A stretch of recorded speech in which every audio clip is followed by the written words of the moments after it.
প্রিয় দর্শক, আসসালামু আলাইকুম। আশা করি আপনারা সকলে ভালো আছেন, আমিও ভালো আছি। প্রিয় দর্শক, আজকে কথা বলবো একটি বিষয় নিয়ে, যে হিজাব এবং গীতা পড়ানোর যে অভিযোগ সেটি নিয়ে। দেখেন এখানে রহস্যটা কি, এবং সেই রহস্য নিয়ে কালবেলা একটি বিষয় প্রতিবেদনের মাধ্যমে, তাদের একটি প্রতিবেদনের মাধ্যমে বিষয়টি স্পষ্টভাবে তুলে ধরছে, সেটি আজকে আপনাদের কাছে তুলে ধরবো। প্রিয় দর্শক, চলুন আমরা বিষয়টি পড়তে থাকি, এবং এই প্যারাটা অনেক বড়, বেশি একটা পড়বো না, আপনাদেরকে বুঝাই দিমু সংক্ষেপে। তো প্রিয় দর্শক, প্রথমেই ঘটনাটা হয়েছে যে গীতা না পড়ানোর অভিযোগে বহিরাগতরা শিক্ষকদের উপরে হামলা করছে। অর্থাৎ বহিরাগত, বাহিরের লোক, স্কুলের লোক না, তারা শিক্ষকদের উপরে হামলা করছে। কি এর অভিযোগে? গীতা না পাঠ করানোর অভিযোগে। অ্যাসেম্বলিতে গীতা কেন পাঠ করানো হয় না? দেখেন, হিন্দু শিক্ষার্থীরা কিছুদিনের গীতা না পাঠ করানোর অভিযোগ করছে। অর্থাৎ কিছুদিনের জন্য গীতা পাঠ করানো হইতাছে না, সেই বিষয়ে অভিযোগ করছে হিন্দু শিক্ষার্থীরা। তো এই বিষয়ে অভিযোগ করছে, ভালো কথা। শিক্ষকরা আবার বলছে যে না, এখন গরম এবং অ্যাসেম্বলি সংক্ষিপ্ত করার কারণে গীতা পাঠ করা হয়নি। অর্থাৎ গরমের কারণে এবং সংক্ষিপ্ত অ্যাসেম্বলি এর জন্যই করা, প্রচণ্ড গরম, এই কারণেই গীতা পাঠ করা হয়নি। আর এই জন্যই গীতা পাঠ অ্যাসেম্বলিতে বাদ দেওয়া হয়েছিল। আর একটা বিষয়, তারা বলছে যে হিজাব পরতে বাধ্য করা হয়েছে। হিন্দু শিক্ষার্থীদের অভিযোগ, লিখিত অভিযোগও দিছে তারা। কিন্তু শিক্ষকরা কি বলতেছে যে না, হিজাব নয়, বরং স্কার্ফ। হিজাব আর স্কার্ফের ভিতরে পার্থক্য আছে। তো স্কার্ফ পরতে বলা হয়েছে। তো স্কার্ফ হয়েছে ইউনিফর্মের অংশ ছিল স্কুলের, সেটা পড়তে বলা হয়েছে। হঠাৎ করে হামলা করে বহিরাগতরা, অর্থাৎ আগে পরিস্থিতি যা ছিল ভালোই ছিল, শান্তিপূর্ণ পরিস্থিতি ছিল। হঠাৎ করে এই ইস্যুকে কেন্দ্র করে বহিরাগতরা উস্কানি দিয়ে হামলা করে। কিন্তু এখানে শিক্ষার্থীদের একটা অংশও এখানে জড়িয়ে যায়, এবং অর্থাৎ হিন্দু শিক্ষার্থীদের একটা অংশকে এখানে জড়ানো হয় ধর্মের বিষয়টাকে সামনে এনে, এবং তারা বিষয়টিতে জড়িয়ে যায়। এবং তাদের ভিতরে আগে থেকে এই বিষয়ে আলোচনা ছিল। অর্থাৎ এই যে গীতা না পড়ানোর বিষয়ে যে অভিযোগ দেওয়া, এবং এই শিক্ষকদের পদত্যাগের বিষয়ে যে একটা গোলমেলে পরিস্থিতি তৈরি করা, এই বিষয়ে আগে থেকেই প্ল্যান প্রোগ্রাম ছিল, এবং এটা আলোচনাও হয়েছিল যে কিছু একটা আজকে ঘটব। তো এই ধরনের আলোচনাও হয়েছিল। একই সাথে বহিরাগতদের হামলা করা তো হয়ই শিক্ষকদের উপরে, আবার তাদেরই পদত্যাগের দাবি তোলা হয়। অর্থাৎ হিন্দু শিক্ষার্থীদের দিয়েই আবার পদত্যাগের দাবি তোলা হয়, একই সাথে বহিরাগতদেরকে এনে হামলা করানো হয়। এই বিষয়ে সাক্ষাৎকার দিচ্ছে ওই কালবেলার যে প্রতিবেদন, সেটা তো আপনারা গেলে দেখতে পারবেন।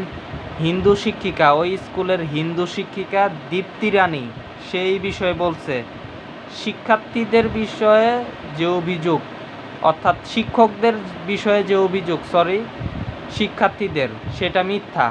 আদৌ উনি হিজাব পরতেও বাধ্য করে নাই, বরং স্কার্ফ ইউনিফর্মের অংশ ছিল, এর জন্যই সেটা পড়তে বলছেন। আর গীতা পড়ার বিষয়ে ওই ধরনের কোনো বিষয় এখানে আনা হয় নাই, ধর্মীয় বিষয় না, বরং গরমের কারণে, ওই যেটা আগে এই প্রতিবেদনে লেখা আছে, গরমের কারণে গীতা পড়ানো হয় নাই। তো এই বিষয়ে সাক্ষাৎকার দিয়ে স্বীকারোক্তি দিতেছে কে? দীপ্তি রানী, ওই স্কুলের শিক্ষিকা, এবং তিনিও স্কার্ফ পরে আসছেন। তিনিও কিন্তু একজন হিন্দু, এইটা ইউনিফর্ম ছিল, তাই এটা ওই প্রতিবেদনেই লেখা আছে। গোবিন্দ দাস নামে এক অভিভাবক, অর্থাৎ ওই স্কুলের এক ছাত্রের হিন্দু অভিভাবক গোবিন্দ দাস, সে এই বিষয়ে জড়িত ছিল। সে কি করতেছে, এইসব বিষয় আবার মিডিয়াতে সাক্ষাৎকার দিয়ে বলতেছে এটা বৈষম্য, গীতা পাঠ করা হইতাছে না, হিজাব পড়তে বাধা দিচ্ছে, অর্থাৎ এইসব বিষয়ে সাফাই গাইতেছে। তো আমার যতটুকু মনে হয় এই গোবিন্দ এইসব সাথে জড়িত, তাকেই ধরা উচিত ছিল। বহিরাগতরা হামলা করলো, এটাই তো সন্দেহজনক। তো ওই শিক্ষকরা আসলে হিজাব পড়তে বাধ্য করে নাই, বরং স্কার্ফ পড়তে বলছে, এবং সেটা অপশনাল। এই বিষয়ে আবার কিছু মুসলমান ছাত্র তারাও সাক্ষাৎকার দিচ্ছে পরবর্তীতে, এবং তারা বলছেন এই বিষয়ে ওই প্রতিবেদনটাতে যা আছে। তো ইসলাম শিক্ষার যে একজন শিক্ষক তাকেও ধইরা মারছে বহিরাগতরা এবং মুসলমান ছাত্রীদেরকেও হামলা করছে। যদিও প্রতিবেদনে লেখা নাই, লেখা আছে কিনা আমি এত কিছু খেয়াল করিনি, বিশাল প্রতিবেদন তো। তবে ইসলাম শিক্ষার অর্থাৎ ইসলাম শিক্ষার যে শিক্ষক সে তো ইসলাম শিক্ষায় পড়ায়, সে কেন গীতা পাঠ করাবে? এবং তার সাথে এই গীতা পাঠ হয় কি না হয় এটার সম্পর্ক নাই, কিন্তু তাকেও ধরে মারধর করা হয়েছে। দেখেন দেখেন আপনারা দেখেন যে ইসলাম শিক্ষা করে। আর গীতা যদি পাঠও করা লাগে, হিন্দু ধর্ম যিনি পড়ান তাকে দিয়ে পাঠ করা লাগবে। সেই হিসেবে ইসলাম শিক্ষার একজন শিক্ষককে পিটানো, এটা কি যৌক্তিক? এটা কি যৌক্তিক? দ্বিতীয়ত, ভুক্তভোগী শিক্ষক যারা মার খাইল বহিরাগতদের হাতে, তাদেরকেই বরখাস্ত করলো কে? অতিরিক্ত জেলা প্রশাসক রংপুরের রেজাউল করিম। এবং সে আবার এটা মিডিয়াতে জানাইতেছেও যে বরখাস্ত করা হয়েছে। সেনাবাহিনী আসছিল, পরে বিভিন্নভাবে এটার বিষয় নাকি সমাধান করা হয়েছে, এর অংশ হিসেবে তাদেরকে বরখাস্ত করা হয়েছে, এটা নাকি সমাধান। দেখেন যারা মার খাইল, বহিরাগতরা হামলা করলো গীতা পাঠের অভিযোগে, এবং সাক্ষী এখানে দীপ্তি রানী, যে আসলে অভিযোগ মিথ্যা হওয়ার পর তো বরখাস্ত তাদের হওয়ার কথা না। বহিরাগত যারা হামলা করছে তাদের বরখাস্ত হওয়ার, তাদেরকে বিচার করা দরকার।